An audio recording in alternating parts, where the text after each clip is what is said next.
Sun astro நேயர்களே, உங்களுக்காகவே Sun astro தொலைக்காட்சி ஒரு புதிய பகுதியை அறிமுகம் செய்கிறது. உங்களுக்கு ஜாதகம் பார்க்க வேண்டும், உங்களுடைய எதிர்கால பலன்களை தெரிந்து கொள்ள வேண்டும், திறமையான ஜோதிடர்கள் வழியாக அதை தெரிந்து கொள்ள வேண்டும் என்ற எண்ணம் சிந்தனம் இப்போது மேலோங்கி இருக்கு. அதற்கு வழிகாட்டுதலாக சன் அஸ்ட்ரோ டிவி ஒரு புதிய ஆப்பினை உங்களுக்கு அறிமுகம் செய்ய இருக்கிறது.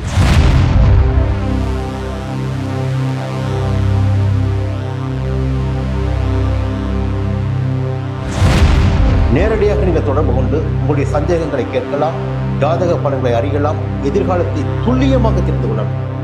அந்த அளவிற்கு ஒரு புதிய ஆப்பினை பிரபலமான ஜோதிடர்களை வைத்து சன் அஸ்ட்ரோ தொலைக்காட்சி விரைவில் தொடங்கிட இருக்கிறது. அதற்கு உங்களுடைய ஒத்துழைப்பினை வழக்கம் போல் எதிர்பார்க்கிறேன். மீண்டும் அது பற்றிய விரிவான தகவலை உங்களுடன் பகிர்ந்து கொள்வேன். அதுவரை உங்களிடம் விடைபெறுகிறேன். நன்றி, வணக்கம்.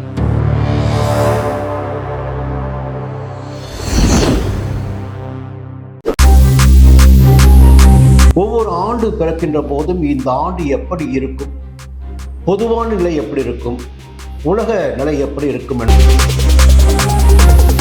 இந்த ராஜகிரகமான சூரியன் காலபுருஷ தத்துவத்தில் மேஷ ராசியில் நுழைகின்ற ஒரு பெரிய பயம் இருக்கு. என்ன பயந்துங்களா? இந்த ஆண்டுக்கு பேர் குரோதி. இந்த உலக மக்களுக்கே ஒரு பயத்தை உண்டாக்கிடக்கூடிய ஆண்டாக இந்த ஆண்டு. இப்போ போதைப் பொருள் நிறைய விற்கிறாங்க, கஞ்சா விற்குது, மக்களுடைய வாழ்க்கை முறை. அயல் நாட்டில் தீ விபத்து, புழுதி புயல், இஸ்ரேல் பாலஸ்தீன போரில் கடுமையான பாதிப்பு. அடுத்து முக்கிய அரசியல்வாதிகளுக்கு கண்டம் ஏற்படும். என்னுடைய ஜோதிட பதிவுகளை தொடர்ந்து பார்த்து கொண்டிருக்கின்ற நண்பர்களே, உங்களை வணங்குகிறேன், வாழ்த்துகிறேன். ஒவ்வொரு நாளும் ஒவ்வொரு விதமான தகவல்களை, ஜோதிட சாஸ்திரத்தில் உள்ள தகவல்களை உங்களுக்கு வழங்கி கொண்டிருக்கிறேன். இப்பொழுது வழங்க இருக்கின்ற தலைப்பு, குரோதி ஆண்டு நமக்கு எப்படி இருக்க போகிறது. பொதுவாக உங்களுக்கு நான் சொல்லுகின்ற ஒரே ஒரு தகவல் மட்டும்தான். ஜோதிட சாஸ்திரம் என்பது நம் முன்னோர்களாக பல ஆயிரக்கணக்கான வருடங்களுக்கு முன்னால் கண்டுபிடிக்கப்பட்டது. பராசர முனிவர், பிருகு, புலிப்பாணி, அகத்தியர், ஆரியபட்டர் என்று ஜோதிட சாஸ்திரத்தை நமக்கு வகுத்து தந்து சென்றிருக்கின்றார்கள். ஒவ்வொரு ஆண்டு பிறக்கின்ற போதும் இந்த ஆண்டு எப்படி இருக்கும், பொதுவான நிலை எப்படி இருக்கும், உலக நிலை எப்படி இருக்கும் என்பதையெல்லாம் ஒவ்வொரு ஆண்டின் தொடக்கத்திலேயே நாம் தெரிந்து கொள்கின்ற வகையில் அவர்களுடைய பதிவுகள் நமக்கு கிடைத்து கொண்டிருக்கிறது. அதையே நம்முடைய பஞ்சாங்கங்கள் முன்வைத்து நமக்கு தகவல்களை வழங்கி கொண்டிருக்கிறது. இந்த நேரத்தில் எப்படி இந்த புத்தாண்டினை நாம் கணிக்கின்றோம், எப்படி தெரிந்து கொள்கின்றோம் என்று பார்க்கின்ற போது ஒரே ஒரு தகவல் மட்டும்தான். இந்த கிரகங்களின் ஒட்டுமொத்த கிரகங்களின் ராஜ கிரகமான சூரியன், இந்த ராஜ கிரகமான சூரியன் காலபுருஷ தத்துவத்தில் மேஷ ராசியில் நுழைகின்ற போது, ஏன்னா அந்த மேஷ ராசியில் தான் சூரிய பகவான் உச்சமடைகிறார், நுழைகின்ற போதுதான் புத்தாண்டு பிறக்கிறது. அந்த நிமிடத்தில் இந்த உலகிற்கு தலையெழுத்து எப்படி இருக்கும், நம்முடைய மாநிலத்திற்கு தலையெழுத்து எப்படி இருக்கும் என்பதை நம்மால் தெரிந்து கொள்ள முடிகிறது. ஒரு முக்கியமான தகவல் தான். ஏன் சூரியனை மையமாக நாம் வைத்துக் கொள்கிறோம்? சூரியன் மேஷ ராசிக்குள் நுழைகின்ற நேரம். அந்த நிமிடத்தில் ஒரு குழந்தை பிறக்கின்ற போது அந்த குழந்தையுடைய எதிர்காலம் எப்படி இருக்கும் என்று கணிக்கின்றது போல இந்த ஆண்டு எப்படி இருக்கும் என்று கணிக்கிறோம். அப்போ மேஷ ராசிக்குள்ள நுழைவதை கணக்கிடுவதற்கு முன்னதாக சூரியனுடைய தனித்தன்மையை நாம் கவனிச்சாகணும். என்ன தனித்தன்மைன்னா, சூரிய பகவான் எந்த ராசிக்குள் சஞ்சரித்தாலும் சரி, ஒரு குழந்தை ஒரு நாளில் பிறக்கிறது என்றால் அந்த சூரிய பகவானின் சஞ்சரிக்கின்ற சுழற்சியினை வைத்துத்தான் அந்த குழந்தையுடைய லக்னம் தீர்மானிக்கப்படுகிறது. உங்களுக்கு எல்லாருக்குமே தெரியும், ஒரு நட்சத்திரம் என்பது ஒரு நாள் முழுவதுமே இருக்கும். சந்திர பகவான் ஒரு ராசிக்குள் 2.25 நாட்கள் இருப்பார். 2.25 நாட்கள் பிறக்கின்ற ஒரு குழந்தை அது மேஷ ராசியாக இருக்கலாம். அதே நேரத்தில் அசுவினி நட்சத்திரம், பரணி நட்சத்திரம், கார்த்திகை நட்சத்திரம் அந்த குழந்தைக்கு வரும். ஏதாகிலும் ஒரு நட்சத்திரத்தில் பிறக்கும். இந்த வாழ்க்கை முறை ஏன் மாறுகிறது? மேஷ ராசியில் பிறக்கின்ற குழந்தையாக இருந்தாலும் ஏன் இந்த வாழ்க்கை முறை மாறுகிறது? ஒரு குழந்தை அசுவினில் ஜனிக்குதுங்க. அந்த அசுவினில் ஜனிக்கின்ற போது ஒரு 2 மணி நேரம் 6 மணியிலிருந்து 8 மணி வரையில் அதனுடைய லக்னம் பார்த்தீங்கன்னா மேஷ லக்னமா இருக்கலாம்.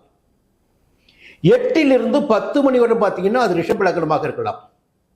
10லிருந்து 12 மணி வரை பார்த்தீங்கன்னா மிதுன லக்னமாக இருக்கலாம்.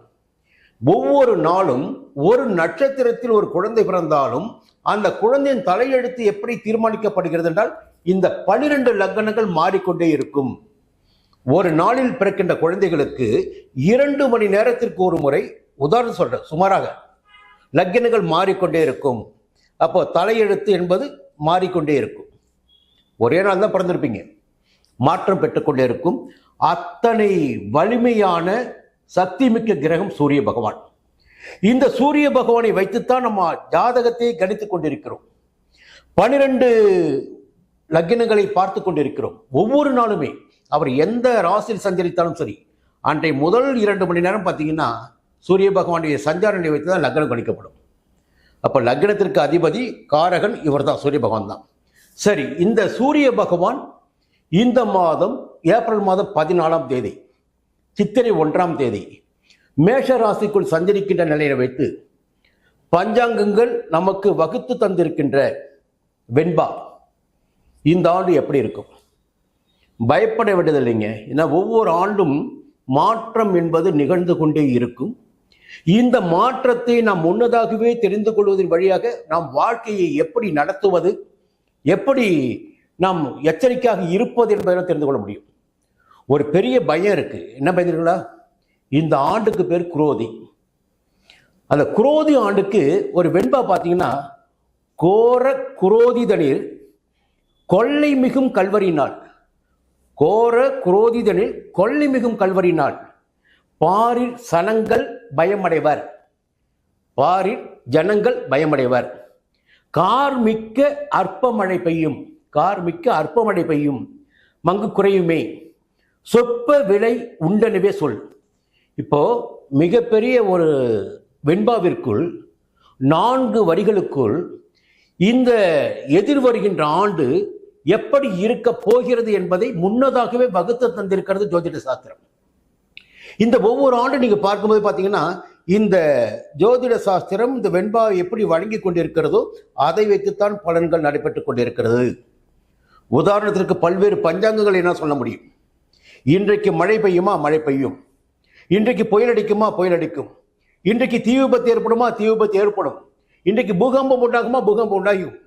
இவை எல்லாவற்றையும் பஞ்சாங்கங்கள் முன்கூட்டியே, இந்த பஞ்சாங்கம் என்பது பார்த்தீங்கன்னா பிறப்பதற்கு, இந்த ஆண்டு பிறப்பதற்கு 3 மாதங்களுக்கு முன்னதாக வெளியாகி நமக்கு எச்சரிக்கை மணி அடிக்கிறது.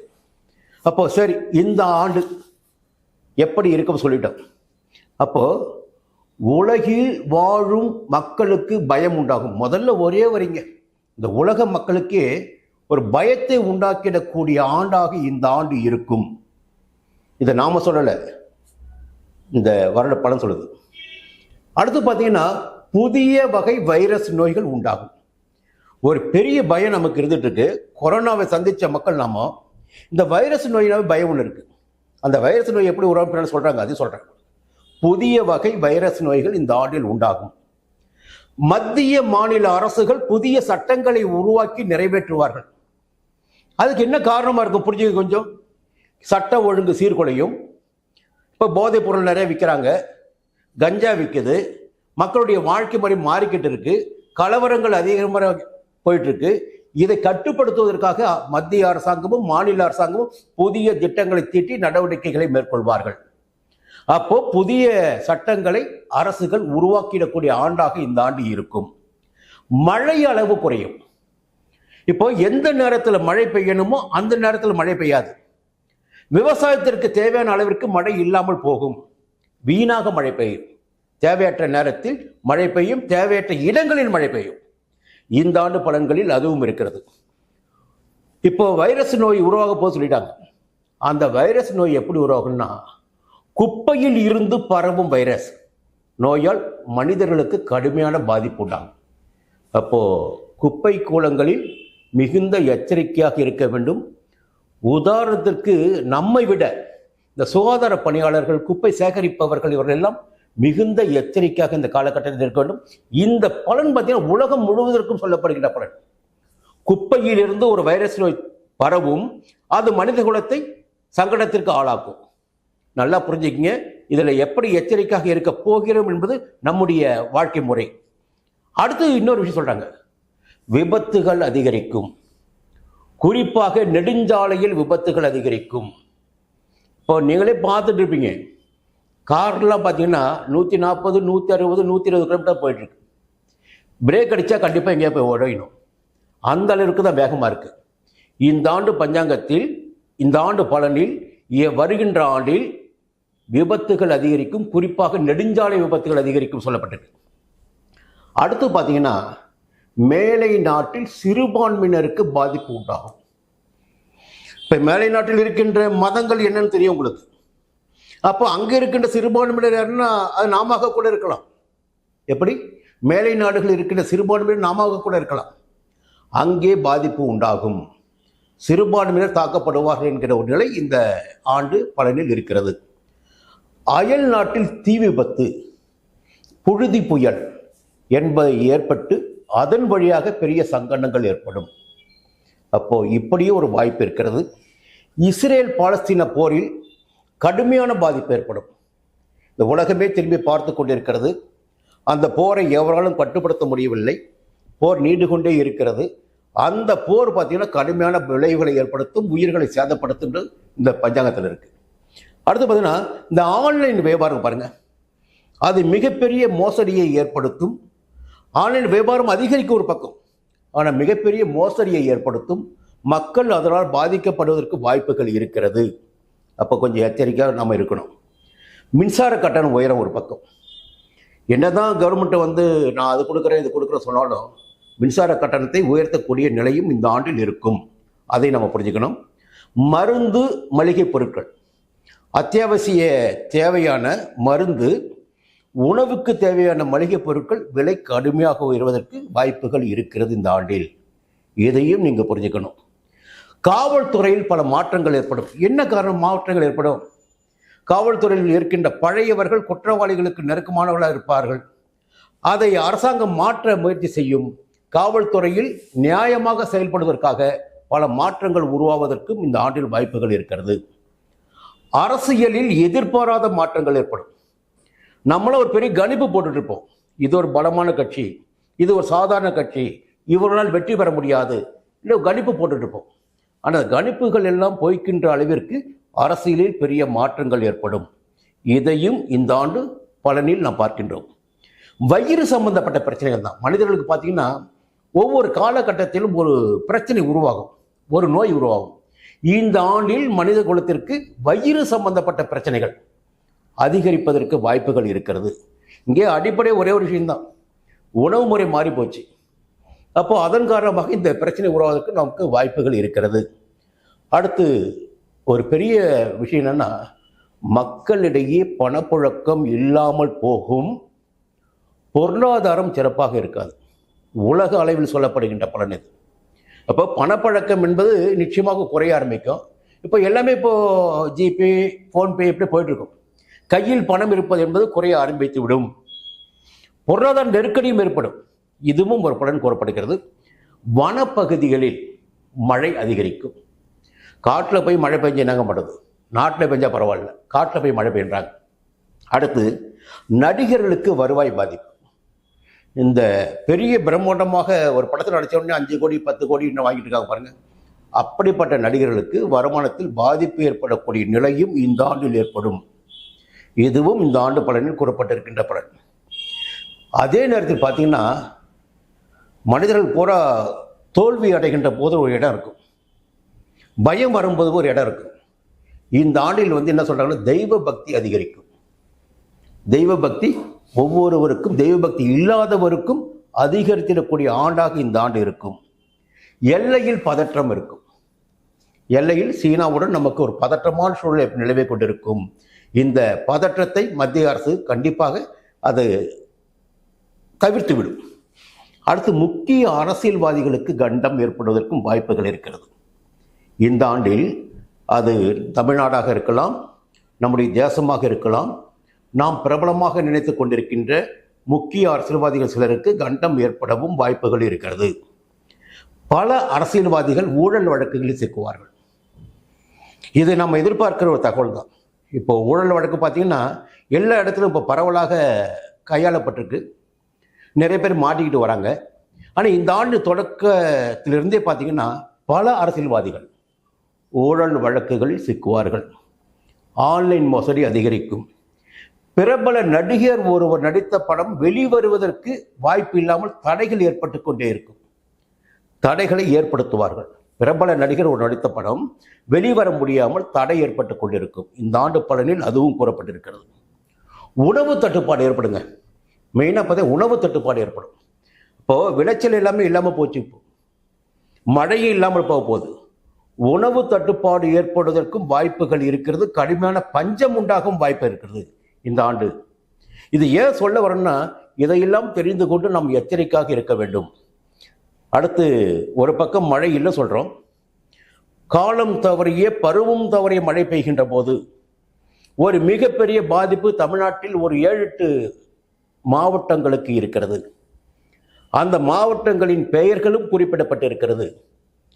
சென்னை, காஞ்சிபுரம், விழுப்புரம், கடலூர், பாண்டி, திருச்சி, மதுரை, கோவில்பட்டி, நெல்லை, குமரி, இந்த மாவட்டங்கள் மழையின் காரணமாக கடுமையாக பாதிக்கப்படுவதற்கு வாய்ப்புகள் இருக்கிறது.